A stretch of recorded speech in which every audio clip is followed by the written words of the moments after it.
La Bible IRL, oubliez les concepts, place à la vraie vie. Bonjour à tous, nous sommes aujourd'hui le 31 août et c'est aujourd'hui la journée mondiale du blog. Très tendance il y a une quinzaine d'années, les blogs, ces journaux intimes qu'on retrouve en ligne, se sont peu à peu effacés au profit des réseaux sociaux. Néanmoins, certains blogs sont toujours très populaires et voici 100 commentaires les sujets de blogs qui rapportent encore à ce jour selon les spécialistes. Tout d'abord, les blogs qui expliquent comment gagner de l'argent ou qui donnent des conseils sur les finances personnelles, les blogs d'influenceurs, ceux qui parlent de couple ou de parentalité, les blogs sur la nutrition et la beauté, ou encore les conseils sur le bien-être de nos compagnons à quatre pattes. Mais qu'est-ce qui peut bien encore attirer les lecteurs de ces blogs ? Eh bien, nos lecteurs sont souvent à la recherche de conseils ou de recommandations et les influenceurs sont devenus en quelque sorte la version moderne des sages du village, même si leur sagesse, il faut bien l'avouer, est parfois bien discutable. Néanmoins, il y a une grande différence, car la Bible ne s'appuie pas que sur la sagesse humaine et les auteurs ont collaboré avec et sous la direction du Saint-Esprit.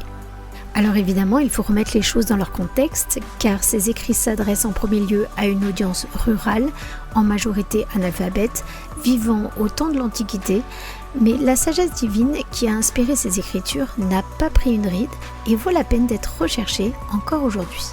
C'est pourquoi je vous propose de regarder ce que la Bible a à nous apprendre concernant les sujets populaires des blogs actuels. Au sujet de l'argent et des finances personnelles, Proverbe 10, verset 4 nous dit que des mains nonchalantes attirent la pauvreté, des mains actives procurent la richesse. En matière de nutrition, la Bible conseille en toute chose la modération.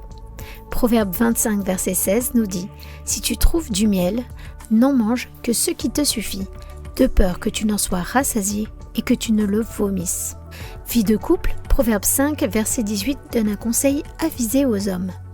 Trouve ta joie avec la femme choisie dans ta jeunesse. Elle est affectueuse comme une biche, charmante comme une gazelle. Rends-la heureuse. La Bible nous dit encore que la vraie beauté n'est pas celle que l'on perçoit avec ses yeux. Proverbe 31:30 nous dit « La grâce est décevante et la beauté fugace, mais la femme qui révère l'Éternel, elle, est digne de louange. » Des conseils concernant la parentalité, Proverbe 22:6 nous dit « Donne de bonnes habitudes à l'enfant dès l'entrée de sa vie. Il les conservera jusque dans sa vieillesse. » La Bible nous parle également de la façon dont nous devrions traiter les animaux. Le juste veille au bien-être de ses bêtes, mais le cœur des méchants est cruel envers elles, nous dit Proverbe 12 au verset 10. Le livre des Proverbes, ce livre de conseils inspiré par la sagesse divine, contient 31 chapitres. À raison d'un chapitre par jour, vous aurez lu ces nombreux conseils en un seul mois. Un petit mois qui pourrait bien changer votre vie. Alors, est-ce qu'on commence aujourd'hui ? Merci pour votre écoute et à très bientôt.